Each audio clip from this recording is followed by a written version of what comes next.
Hello, today I'm looking at the Jhanas, spelled Jhanas,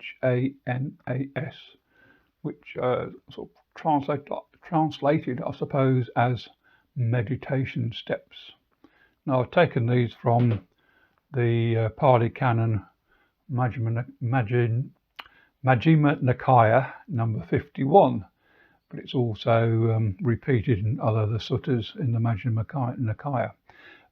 Now, this isn't really a how-to, but more what to expect. And it's related by Buddha, or so I've heard.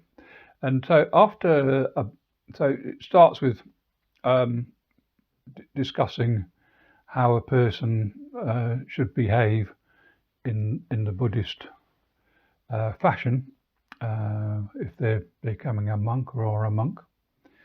And then it picks up on after abandoning the 5 hindrances, which is sensual desire, ill will, drowsiness, restlessness, and doubt, the meditator enters upon the first jhana, which is accompanied by applied and sustained thought, with rapture and pleasure born of seclusion.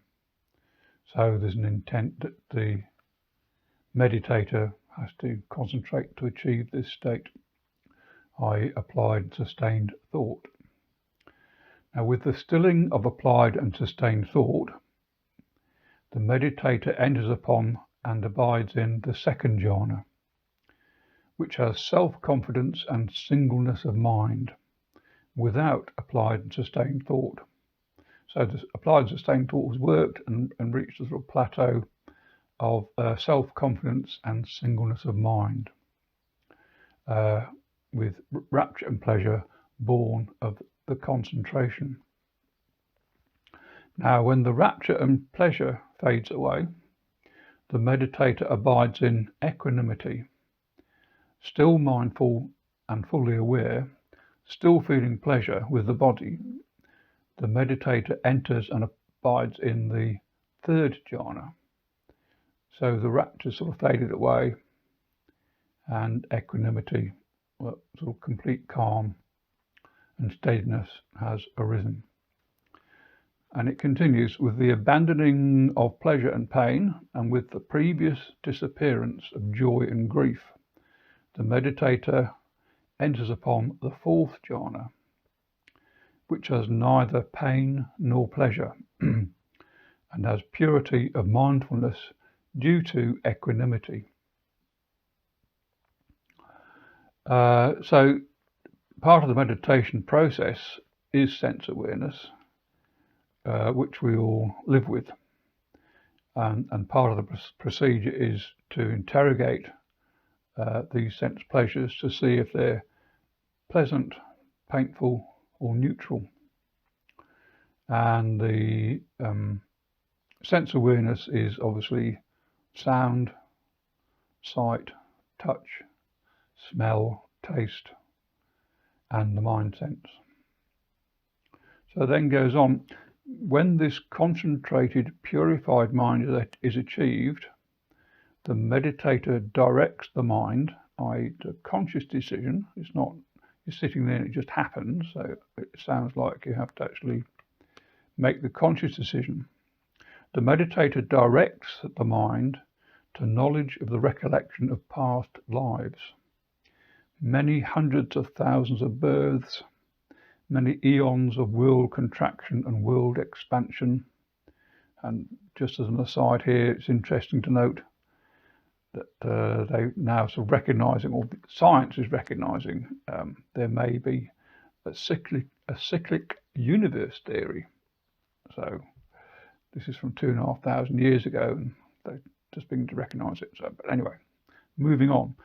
The meditator recollects previous names, previous appearances, foods that were eaten, experiences of pleasure and pain, passing away, reappearing, and so on and so on and so on.